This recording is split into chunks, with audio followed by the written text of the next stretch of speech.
Bien-aimé de Dieu, bonjour. Je m'appelle prophète Jean-Claude Akouba. Je suis serviteur de Dieu.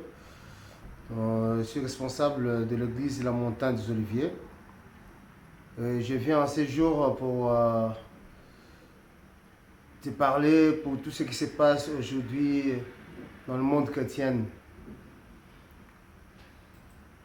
Et c'est pourquoi je vais d'abord prier avant de commencer avec vous. Béni sois-tu, Dieu d'amour, Dieu de grâce, toi qui nous donnes l'opportunité de comprendre et de saisir ta parole, car la prophétie par excellence, ce n'est que ta parole. C'est pourquoi aujourd'hui, Seigneur, par ton ordre, Seigneur, je me présente devant ton peuple pour parler de tout ce qui se passe aujourd'hui dans le monde chrétien, ce que Satan et ses démons sont en train d'influencer tes fidèles. C'est pourquoi, éternel Dieu, je te bénis et je te rends grâce de ce que tu m'as accordé cette plénitude de parler devant mon frère et devant ma sœur pour que nous puissions être prudents et vigilants. Parce que toi, tu nous as dit que le temps est mauvais. Donc c'est à nous de prendre en considération tout ce qui se passe, car nous marchons vers le dernier jour. Merci, éternel Dieu, pour cet enseignement, pour ce conseil que je veux prodiguer à mes collègues et à mes amis, à mes frères et sœurs, dans le seul bon nom de Jésus-Christ, mon seul Seigneur Sauveur, que je demande cette prière. Amen. Bien-aimé de Dieu, je crois la Bible est écrite de Genèse à Apocalypse. Et tout ce qui est écrit dans la Bible, ce n'est pas les hommes qui l'ont fabriqué, c'est vraiment une inspiration de Dieu. Et nous voyons tous les accomplissements. La prophétie qui est dans la Bible commence à s'accomplir aujourd'hui dans ce monde. Nous voyons tout ce qui se passe, la guerre, beaucoup de choses, de tribulations, des choses, tout ce qui a été dit dans la Bible, on le voit aujourd'hui. Pour te dire que la Bible, c'est vraiment la parole, certainement la parole de Dieu. Et tout ce qui est dans la Bible, ça doit s'accomplir. Tu dois aller savoir que il y aura un fin du monde. C'est pourquoi je viens te dire quelque chose pour que tu ne sois plus dans l'ignorance. Aujourd'hui, nous ne sommes plus en train de faire les affaires de notre Dieu. Jésus-Christ a dit, allez faire de toutes nations mes disciples. Aujourd'hui, on ne fait plus de toutes nations nos disciples de Jésus-Christ. On fait de toutes nations le disciple du diable. Car le diable il est en train d'évangéliser dans le monde chrétien sans le savoir. Bien-aimés de Dieu, nous regardons le média, nous voyons tout ce qui se passe aujourd'hui dans ce monde, le théâtre dans des églises, les infidèles, le pasteur infidèle. Et tout cela, je ne crois pas que ça vient de Dieu. La Bible nous dit que dans les derniers temps, il y aura des choses qui vont se passer dans ce monde. Aujourd'hui, il y a une évangélisation qui se passe dans ce monde qui n'aide pas les croyants à être de bons croyants. Ces évangélisations sont en train de faire fatiguer les enfants de Dieu. Aujourd'hui, il y a plein d'enfants de Dieu qui ne vont plus à l'église à cause de vos évangélisations. C'est pourquoi je viens aujourd'hui devant toi pour te dire, arrête d'évangéliser pour Satan. Et toi aussi, fidèle de Dieu, je viens aussi te dire que réveille-toi et marche selon la parole de Dieu.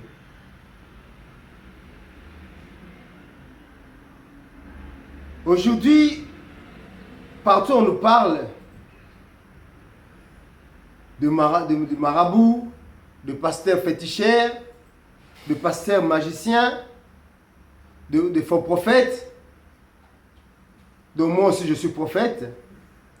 Aujourd'hui ou demain ou après-demain, on peut me dire aussi que je suis un faux prophète. Oui, c'est bien de le dire.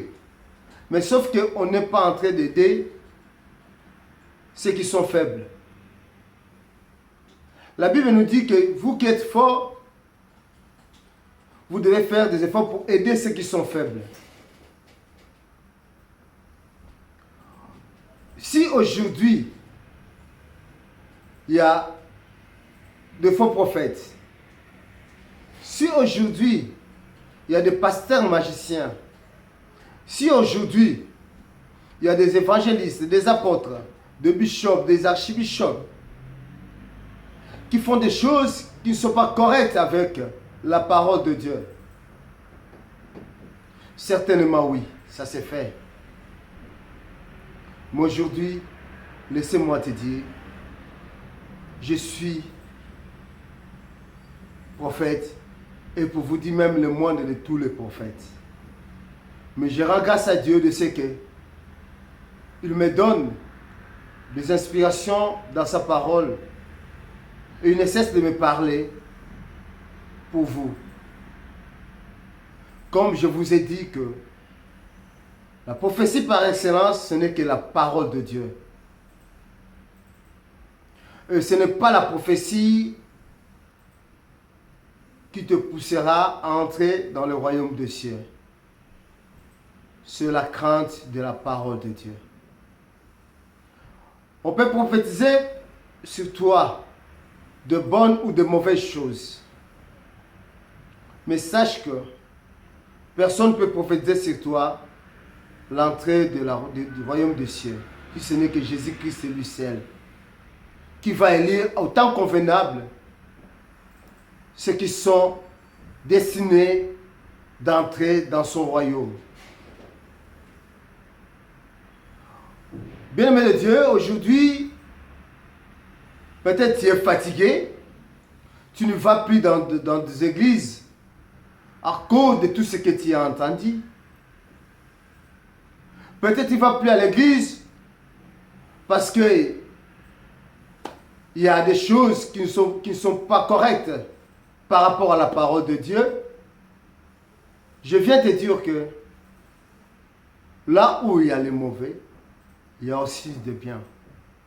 Là où il y a des biens, il y a aussi des mauvais. Premier conseil que je vais te dire aujourd'hui, quel que soit là où tu es, si tu ne vas pas dans une église, ce n'est pas aussi la volonté de Dieu. Parce que l'église, ça a été instauré par Jésus-Christ. Donc si tu ne vas pas dans une église, tu n'obéis pas dans cet ordre divin. Tu n'obéis pas dans la parole de Dieu. Jésus-Christ n'a pas dit que tu restes à la maison, comme quelqu'un le dit, que l'église c'est le cœur. Non, l'église ce n'est pas ton cœur. Toi tu es le temple de Dieu, tu n'es pas l'église de Dieu. Tu es le temple de Dieu. Il y a une différence entre l'église et le temple de Dieu. Dans l'Ancien Testament, et ils avaient des temples. Et ils avaient des temples. Et ces temples s'étaient construits dans des lieux, dans des villes, par-ci, par-là. Et l'Esprit de Dieu était dans des temples dans l'Ancien Testament. Nous savons très bien qu'il y a un moment, l'Esprit de Dieu était dans l'arche. C'est pourquoi à cette époque-là, il y avait des temples. Mais aujourd'hui, la Bible nous dit que c'est nous qui sommes le temple de Dieu. C'est nous qui sommes le temple de Dieu. Nous ne sommes pas les églises de Dieu, mais nous sommes le temple de Dieu. Maintenant, si moi je réunis avec mes frères et sœurs dans un lieu, c'est là que nous formons une église. Quand le temple de Dieu se réunissent quelque part, c'est là qu'ils ont formé une église. Alors, toi qui dis que je vais rester à la maison, parce que j'ai entendu ça, j'ai entendu ceci, je ne te dis pas que tu as raison. Tu as entendu, oui. Mais mets-toi à genoux, puis l'Éternel, qui te montre la bonne voie. Et dès que tu es dans une église, ne reste pas parce que tu as vu de miracles. Reste parce que tu as prié l'Éternel. L'Éternel t'a dit que c'est là la bonne église. Prie même pour l'homme de Dieu qui est responsable de l'église. Pour que Dieu te parle. Si vous mettez travail pour lui ou bien travail pour Satan. Parce qu'aujourd'hui, il y a beaucoup de serviteurs de Dieu qui travaillent pour Satan. Je ne suis pas évangélisé pour Satan. Parce que c'est de tel langage, c'est ça qui fait affaiblir les hommes de Dieu. Ou les enfants de Dieu. Sauf que je vais te dire aujourd'hui, bien-aimé de Dieu, tous ceux qui sont dans la création disent que nous sommes les enfants de Dieu. Mais nous tous nous croyons pas en Jésus-Christ. Il y a des chrétiens qui disent chrétiens, qui sont les enfants de Dieu, mais ils ne croient pas en Jésus-Christ. Ils croient à un serviteur de Dieu ou à une servante de Dieu. Bien-aimé de Dieu, la Bible ne nous dit pas de croire à un homme qui est devant toi, de croire en Jésus-Christ. Donc moi, je crois en Jésus-Christ, mais je respecte mon responsable. Je crois en lui parce qu'il prie pour moi. Il prie pour moi, je crois en lui, mais je crois en Jésus-Christ. Ne restez pas enfant de Dieu, croire à un homme de Dieu. Non, je suis enfant de Dieu et je crois en Jésus-Christ. Aujourd'hui, il y a un fléau dans le monde chrétien. C'est quoi ce fléau? La magie, tout ce qui se passe dans notre royaume. Quand je parle royaume, je parle royaume chrétien. Car Jésus-Christ a dit que nous sommes dans ce monde, mais nous ne sommes pas de ce monde. Si nous sommes dans ce monde et que nous ne sommes pas de ce monde, bien, mais Dieu sait que nous avons un royaume à nous. Et ce royaume aujourd'hui, il se passe beaucoup de choses dans ce royaume que toi et moi, nous ne pouvons pas accepter.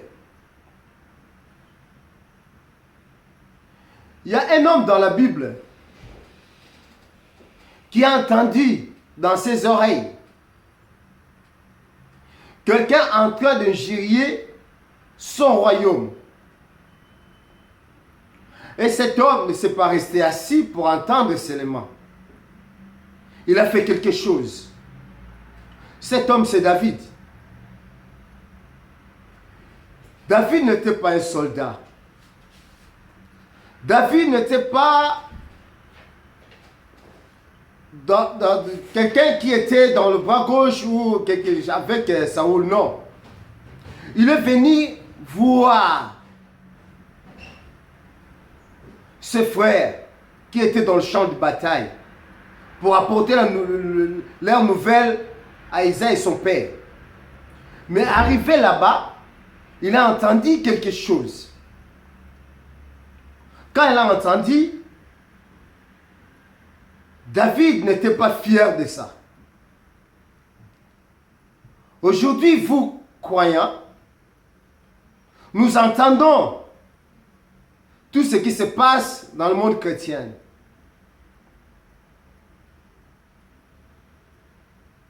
Qu'est-ce que toi et moi, on est en train de faire? Toi, journaliste, toi, pasteur, toi qui passes sur le média, pour dire un tel pasteur, un tel pasteur, un tel pasteur, il travaille avec le marabout, il travaille avec la magie, il travaille avec ça. Oui, tu peux avoir raison. Mais qu'est-ce que tu fais? Tu pars, tu viens, tu as parlé, après tu es rentré chez toi, tu croises les bras. Qu'est-ce que tu es en train de faire? David aussi, il a parlé comme toi. Mais David, il est entré jusqu'au champ de bataille pour se présenter devant cet homme. Toi que Dieu a révélé quelque chose d'un pasteur, d'un homme de Dieu. Dieu ne t'a pas révélé en vain. Dieu ne t'a pas révélé pour que tu restes chez toi, croiser les bras. Dieu t'a révélé pour que tu entres dans le champ de bataille comme David. Tu sais, je vais te dire quelque chose. À toi, fidèle de Dieu. À toi, serviteur de Dieu. Je vais te dire quelque chose. David, devant la guerre, son chef, qui était roi Saoul, voulait lui donner des armes pour combattre Goliath. David, il a essayé. Il a pris ce vêtement, les armures qu'on lui a données, il a mis dans son corps. Mais ce n'est pas avec ces armures que David est parti en guerre avec Goliath. Quand il a pris les armures, il a vu que c'était trop lourd, trop pesant pour lui. Il a enlevé, il a jeté. Il est parti léger. Et toi, Dieu t'a révélé des choses sur un tel croyant, un tel pasteur, la fidélité, tout ça, la magie. Au lieu de chercher, de déposer les armures que tu as, tu veux entrer en combat, en guerre, avec tes armures. Bien, mais Dieu, c'est pourquoi on ne réussit pas. C'est pourquoi tu n'arrives pas à faire quelque chose. C'est quoi les armures que tu as? Le diable t'a donné haine. Le diable t'a donné la colère. Le diable t'a donné l'orgueil. Le diable t'a tout donné. Et tu pries avec cet orgueil. Tu pries avec la haine. Comment tu peux renverser les Goliaths qui sont devant toi? Aujourd'hui, je viens te dire, commencez d'abord à déposer les armures. À cause de vos langages, à cause de vos présences dans le média, vous avez revêtu les enfants de Dieu des armures. Ils sont devenus très lourds aujourd'hui. Vous aussi, les hommes de Dieu, vous commencez à mettre de donner des armures comme Saoul a donné à David aux enfants de Dieu. Saoul n'était pas dans le camp de l'ennemi. Saoul n'était pas un diable devant David. Mais le diable lui a influencé de donner à David quelque chose qui était correct. Oui, c'était correct que David puisse avoir quelque chose pour se protéger. Donc aujourd'hui, quand vous faites des choses, vous croyez que vous êtes en train de protéger les enfants de Dieu. Non, vous n'êtes pas en train de protéger les enfants de Dieu. Vous êtes en train de leur donner une charge à laquelle ils ne peuvent pas plier. Ils ne peuvent pas s'élever. Ils ne vont plus à l'église. Vous attirez le fidèle vers vous. Et vous cherchez pas à aider ceux qui sont faibles.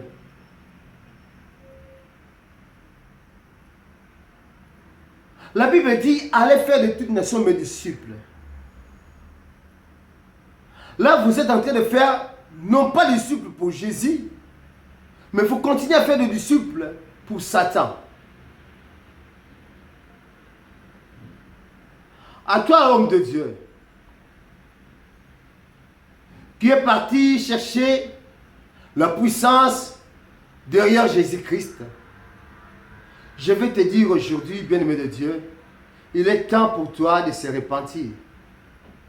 Mais sauf que ta repentance, ce n'est que Dieu qui peut le faire. Parce qu'après avoir accepté Jésus-Christ comme ton Seigneur et Sauveur, et tu t'es détourné pour aller voir un maître Salomon, un maître quelqu'un, même je ne sais pas qui, que tu es parti voir. Bien-aimé de Dieu, tu as blasphémé.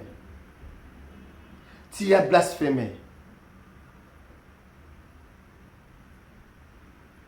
Mais je vais te dire, bien-aimé de Dieu, tout ce que tu es parti chercher là-bas, ça se trouve dans le nom de Jésus-Christ. Tout ce que tu es parti là-bas chercher comme puissance, c'est dans le nom de Jésus-Christ. Parce qu'on ne met pas en pratique la parole, qui est la parole de Dieu. C'est pourquoi on ne voit absolument rien devant nous. Et c'est ça qui vous pousse à aller chercher la puissance ailleurs. Parce que tu as vu quelqu'un qui a commencé à faire des miracles. Toi, si tu veux faire le miracle et que tu n'arrives pas, bien aimé Dieu, qui t'a dit tous, on a le don de miracle. On n'a pas tous le don de miracle. Et même toi qui as le don de miracle, ce n'est pas ce que je vois à la télé. Ce n'est pas ce que je vois à l'internet. Quand je regarde comment Jésus-Christ chassait des démons, quand je vois tout ce que Jésus-Christ faisait, ce que nous sommes en train de faire, bien-aimé de Dieu, ce n'est pas normal. Homme de Dieu, toi qui te dis prophète, oui, moi aussi je le suis. Bon, je peux te dire que dans la Bible, il y avait des prophètes Élisée, il y avait des prophètes Élie, et il y avait aussi des enfants des prophètes. Que la Bible n'a pas énuméré leur nom.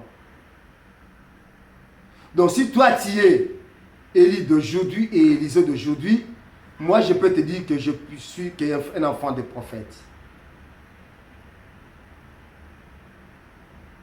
Étant un enfant des prophètes, je peux te dire quelque chose. Qu'un prophète, ce n'est pas celui qui dévoile les secrets de quelqu'un devant la masse. Un prophète, ce n'est pas celui qui prophétise le secret d'une personne devant la masse. Un prophète, ce n'est pas celui qui détruit des familles avec des prophéties. Notre Dieu, ce n'est pas un Dieu de destruction. C'est un Dieu de paix et de l'ordre. Bien, mais de Dieu, ça te fait plaisir quand on prophétise pour quelqu'un dans la masse. Tu dis que oui, nous avons un prophète. Je te dis, ça c'est l'orgueil et c'est le ventre. Aujourd'hui, le serviteur de Dieu, ils ont commencé à faire des choses pour leur gloire. Dans le ministère, il y a 5 ministères. Il y a le pasteur qui est le berger de l'église. Il y a l'évangéliste. Il y a un docteur. Il y a un apôtre. Il y a un prophète. Chacun a ses spécialités. Ce n'est pas en vain Jésus-Christ a mis tous ces 5 ministères dans l'église. C'est avec cause. Mais aujourd'hui, je vois des évangélistes et prophètes, je vois des prophètes pasteurs, je vois des pasteurs docteurs, je vois des docteurs apôtres. Donc, une seule personne, il a 3, 4 ministères, 5 ministères lui seul. Bien-aimé de Dieu, sois prudent. Sois prudent. Prie l'Éternel qui t'oriente là où tu vas mettre tes pieds. Jésus-Christ a marché sur cette terre. Il a laissé ses empreintes. Prie l'Éternel que tu marches sur les empreintes de Jésus-Christ. Parce qu'aujourd'hui, tu marches sur les empreintes de ton pasteur ou de ton serviteur, de ton prophète. Moi, je vous dis, j'aime pas un croyant que je sois qui croit à moi, non. Il va me respecter tant qu'ils sont responsables.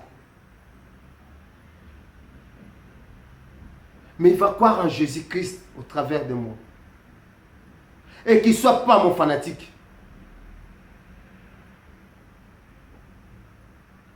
C'est pourquoi, bien-aimé de Dieu, nous allons lire la parole de Dieu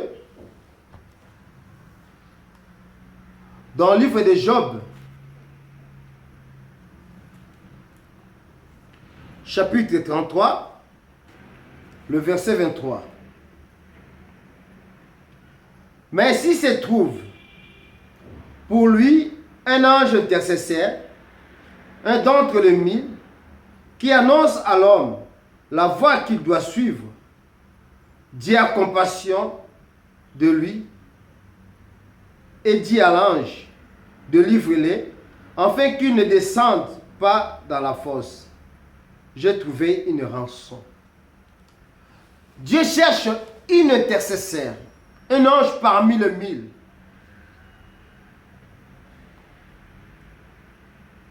Qui peut aider les enfants de Dieu. Ce n'est pas passer par les médias pour critiquer un serviteur de Dieu, pour parler des choses que tu es en train d'aider les enfants de Dieu. Mais prie pour les enfants de Dieu. Prie pour eux.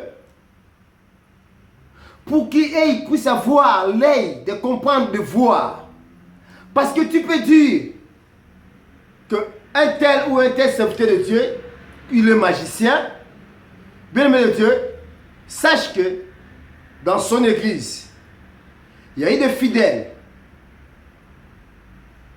qui ont vu de miracles dans leur vie à l'aide de cet homme. Quel que soit dans la magie, quel que soit au nom de Jésus-Christ. Si tu dis que cet homme est magicien, celui-ci ne va pas aller parce que toi tu lui as dit. Parce qu'il sait que c'est là-bas qu'il a trouvé des solutions. Donc tu peux dire tout ce que tu peux pour son serviteur, il ne va pas aller.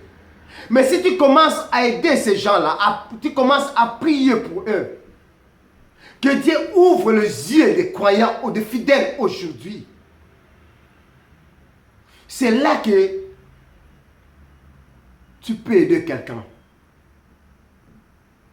C'est là que tu peux aider quelqu'un.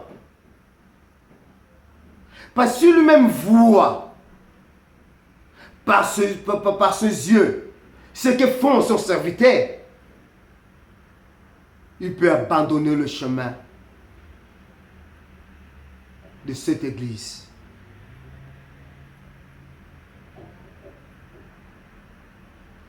Vous aussi, enfants de Dieu, il y a une chose que je veux vous dire.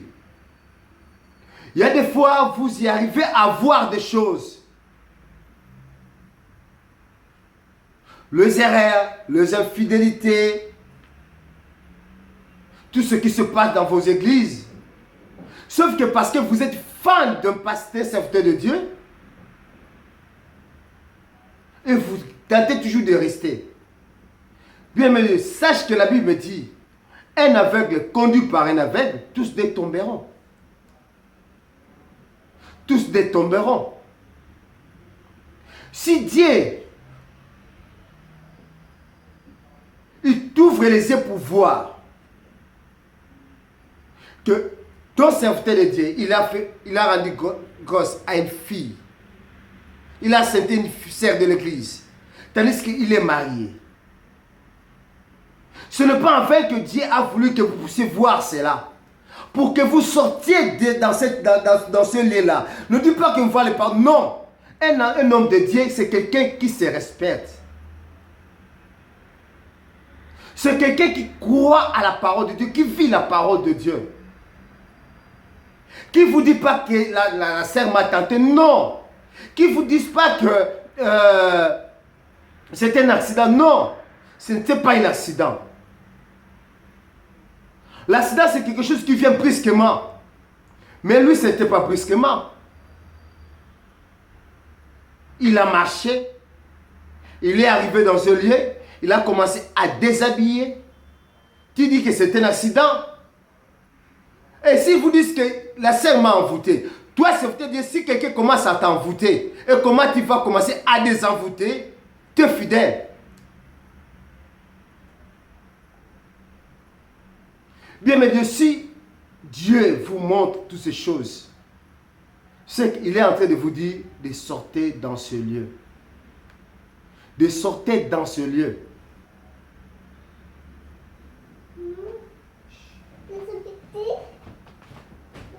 Aujourd'hui, bien-aimé de Dieu, je viens te dire d'être prudent. Le temps est mauvais. Nous marchons déjà dans l'Apocalypse.